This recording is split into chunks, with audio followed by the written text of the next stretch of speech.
नमस्कार मित्रों, एक बार आपका हमारे चैनल में फिर स्वागत है। आज हम आपको सुनाएंगे गंगा सप्तमी की व्रत कथा एवं वैशाख मास के 21वें अध्याय की व्रत कथा।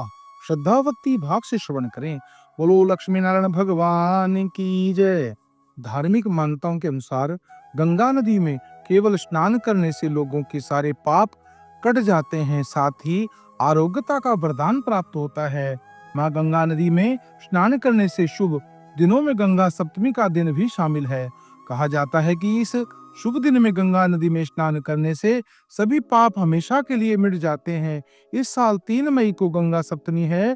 गंगा सप्तमी में गंगा स्नान, दान, पुण्य, पूजा पाठ करने से भक्तों को मोक्ष की प्राप्ति होती है और आशीर्वाद प्राप्त होता है। इस विशेष दिन माँ गंगा पूरे मन से पूजा करने से बेहद ही लाभदायक माना जाता है।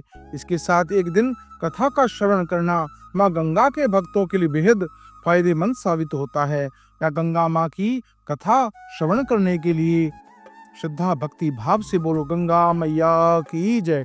सनातन शास्त्रों में माँ गंगा की उत्पत्ति का वर्णन है। त्रेता युग में इक्ष्वाकु वंश के राजा सगर अयोध्या में राज्य करते थे। उन्होंने अपने राज्य का व्यापक विस्तार किया। हालांकि उनके मन में सम्राट बनने की गहन इच्छा थी। इसके लिए उन्होंने पंडितों से सलाह लेकर अश्वमेध यज्ञ करने की ठानी और उन्होंने पुत्रों को घोड़े के साथ पृथ्वी का भ्रमण करने की आज्ञा दी। राजा सगर के पुत्र जब पृथ्वी का भ्रमण कर रहे थे तभी अश्वमेध यज्ञ घोड़ा खो गया। यह जानकारी उन्होंने अपने पिता को दी। राजा सगर ने किसी भी कीमत पर अश्वमेध घोड़ा लाने की सलाह दी। उसके बाद राजा सगर के पुत्र घोड़े को ढूंढते ढूंढते कपिल ऋषि के आश्रम में जा पहुंचे। उस स्थान पर घोड़े को बंधा देखकर उन्हें विश्वास हो गया कि घोड़े की चोरी कपिल ऋषि ने की है। राजा सगर के पुत्रों ने कपिल ऋषि को ललकारा और अपमानित भी किया।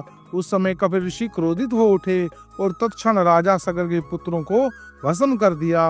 यह जानकारी राजा सगर को जब हुई, उस समय राजा सगर ने अंशुमन को यह कार्य सौंपा।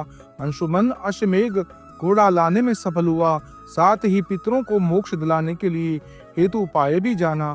उस समय कपिल ऋषि ने कहा, माँ गंगा ही इनके पितरों का उद्धार कर सकती है। राजन सगर ने अपने पुत्रों को मोक्ष दिलाने के लिए अश्वमेध यज्ञ किया। उसके बाद अंशुमन को सत्ता सौंप राजा सगर तपस्या हेतु वन चले गए।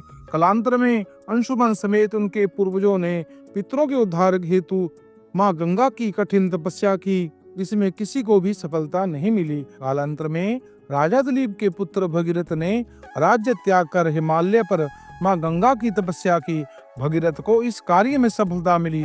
अंततः माँ गंगा धरती पर अवतरित हुई। हालांकि माँ गंगा के वेग को रोकने हेतु भगवान शिव ने अपनी जटाओं में उन्हें समेट लिया। तब भगीरथ ने दोबारा माँ गंगा की तपस्या की। उस समय माँ गंगा ने भगवान शिव की तपस्या करने की सलाह दी। भगवान शिव को प्रसन्न करने के बाद भगीरथ को पितरों को मोक्ष दिलाने में सफलता मिली। इसी समय गंगा के वेग में जानवी मुनि यज्ञशाला पर चली गई। तब जानवी मुनि ने गंगा नदी को अपने समाहित कर लिया। इस समय भी गंगा को जानवी मुनि की तपस्या करनी पड़ी। तब वैशाख माह के शुक्ल पक्ष की सप्तमी तिथि को जन्म ऋषि ने अपने कानों में गंगा को बाहर निकाला। भगीरथ ने रसातल में जाकर अपने पितरों के उद्धार किया। जब गंगा नदी राजा सगर के पुत्रों की अस्थि मिली तो उन्हें मोक्ष की प्राप्ति हुई। गंगा सप्तमी के दिन गंगा पूजन एवं स्नान से रिद्धि सिद्धि का यशमान की प्राप्ति होती है। सभी पापों का क्षय होता है। मान्यता की इस दिन गंगा पूजन में मांगलिक दोष से भी ग्रसित जातकों को विशेष लाभ प्राप्त होता है। विधि विधान से किया गया गंगा पूजन अमोघ फल प्रदान करता है। पुराणों के अनुसार गंगा भगवान विष्णु के अंगूठे से निकली। इसका पृथ्वी पर अवतरण भगीरथ के प्रयास से कपिल मुनि के श्राप द्वारा भस्मीकृति राजा सगर के 60,000 पुत्रों की अस्थियां का उद्धार करने के लिए हुआ था। तब उनके उद्धार के लिए राजा सगर के वंशज भगीरथ ने घोर तपस्या कर माँ गंगा को प्रसन्न किया और धरती पर लाए। वैसे तो गंगा नदी के अनेका पौराणिक कथाएं जुड़ी हुई हैं जो गंगा जी के संपूर्ण अर्थ को परिभाषित करती हैं। गंगा नदी हिंदुओं की आस्था का केंद्र है और अनेक धर्म ग्रंथों में गंगा माँ का महत्व वर्णन देखने को मिलता है। एक अन्य पौराणिक एक कथा के अनुसार गंगा का जन्म ब्रह्मदेव के कमंडल से हुआ था।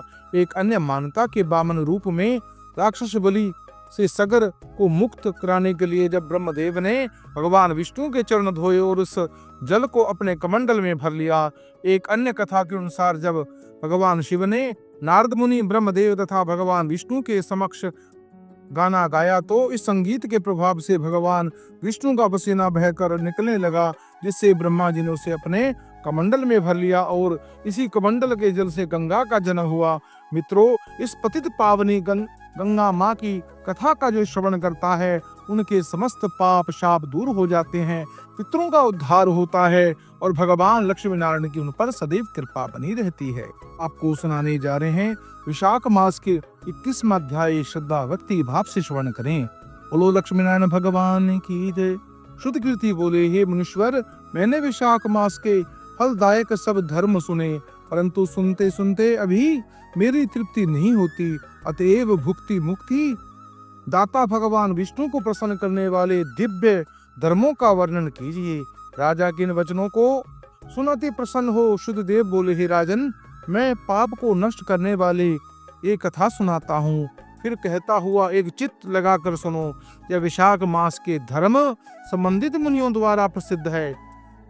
पापा तीर पर एक शंख नाम का महायशस्वी ब्राह्मण सिंह के बृहस्पति के गोदावरी तट के किनारे आया और भागीरथी के पास कंटक युक्त पहाड़ी वन में गया।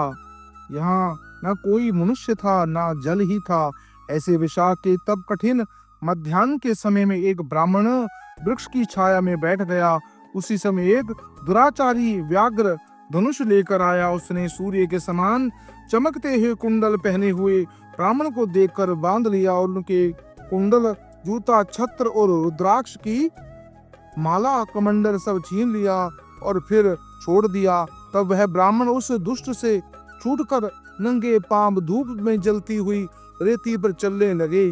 जहाँ पीने के जल तक नहीं प्राप्त हुआ, पांव जलने में बहुत व्याकुल हो बैठकर हाय हाय करने लगा। इसको सुनकर वहां व्याघ्र शीघ्र ही उनके पास गया और मुनि को दुखी देखकर, व्याकुल देखकर उनके हृदय में दया उत्पन्न हुई और सोचने लगा, उनके नए जूते को मैंने तो ले लिया, अतः उनसे उस ब्राह्मण को जिनके पांव धूप में जल रहे हैं उससे प्राणी जूती दे दी। उन जूतों को लेकर ब्राह्मण अत्यंत सुखी और व्याघ्र को आशीर्वाद देने लगा, तू सुखी हो जा। तू विशाख मास में जो है दान किया है, इससे तेरे पुण्य उदय हों चाहेंगे, जिनके प्रभाव से भगवान विष्णु को भी प्रसन्न कर लिया है तुमने।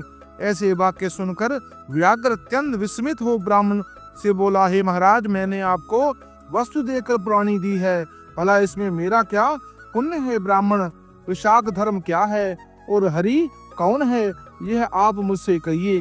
व्याघ्र के ऐसे वचन सुनकर शंख प्रसन्न हुए और विशाख मास की प्रशंसा करने लगे। सब धर्मों का फल जो जन्मांतर में मिलता है, परंतु विशाख मास में से पापाचारी दुर्बुद्धि दुरात्मा व्याघ्र ने पात्र दान किया, जिसके फल से तत्काल सद्बुद्धि हो गई। संपूर्ण दान तप, बड़े बड़े यज्ञ का तीर्थ यज्ञशाला में भगवान विष्णु को प्रसन्न नहीं होते, परंतु विशाख सूक्त धर्म करने से प्रसन्न होते हैं। इस माधव मास में जो कृत्य थोड़े से धन से सिद्ध होते हैं, वह बहुत खर्च करने की आवश्यकता दान धर्म यज्ञों के कारण से सिद्ध नहीं होते। इस मास में पाप नाश करने वाली पादुकाओं तुमने मुझको दी हैं, जिससे भगवान तेरे ऊपर प्रसन्न हो जाएंगे। अब तुझे कल्याण की प्राप्ति होगी। जब मुनीश्वर ऐसा कह रहे थे, उसी समय मृत्यु द्वारा प्रेरित वह बलि सिंह व्याघ्र के वध के लिए अत्यंत क्रोध कर दौड़ता आया। बीच में देव योग से देव कल्पित हाथी को देखकर पहले उसको मारने का महान उद्योग करने लगा। उस वन में उन दोनों के सिंह और हाथियों का ऐसा संग्राम हुआ कि दोनों थक कर गिर पड़े और दोनों के एक दूसरे को देखने पड़ते हुए इधर उधर कथा मनुष्यों ने व्याघ्र को सुनाई। देव योग से उन दोनों का ही उद्धार हो गया। जिसके सुनने से उनके शरीर में निर्मल हो गया और सब पापों से छूटकर तत्काल पशु योनि को त्याग कर स्वर्ग को जाने को तैयार हो गए। वे दोनों सिर झुकाकर हाथ जोड़कर खड़े हुए। फिर धर्मोपदेश मुनीश्वर मार्ग पर व्याध के निमित्त उन्हें देखकर विस्मित हो पूछने लगे, तुम कौन हो? तुम्हारा जन्म दुष्ट योनि में क्यों हुआ? अकारण ही वन में एक दूसरे को मारने के लिए तुम क्यों उद्यत हुए? तुम्हारी मृत्यु कैसे हुई? हे निष्पापो, सब कथा विस्तार पूर्वक मुझसे कहो। इस प्रकार जो मनुष्य जो विशाख मास का कथा का श्रवण करता है और दान पुण्य करता है, जल का दान करता है, छाते का दान करता है, मित्रों उनके समस्त पाप नष्ट हो जाते हैं, पितरों का उद्धार होता है। ऐसे मनुष्य पर भगवान विष्णु की परम कृपा बनी रहती है और जन्म मृत्यु के बंधन से मुक्त होकर वैकुंठ धाम को प्राप्त होता है। मित्रों, यह पुण्यदायिनी कथा अगर आपको अच्छी लगी, इस कथा को आप अपने इष्ट मित्रों से शेयर करें, पुण्य के भागी बने। इस चैनल को सब्सक्राइब करें, लाइक करें और कमेंट बॉक्स में ओम लक्ष्मी नारायण अवश्य लिखें।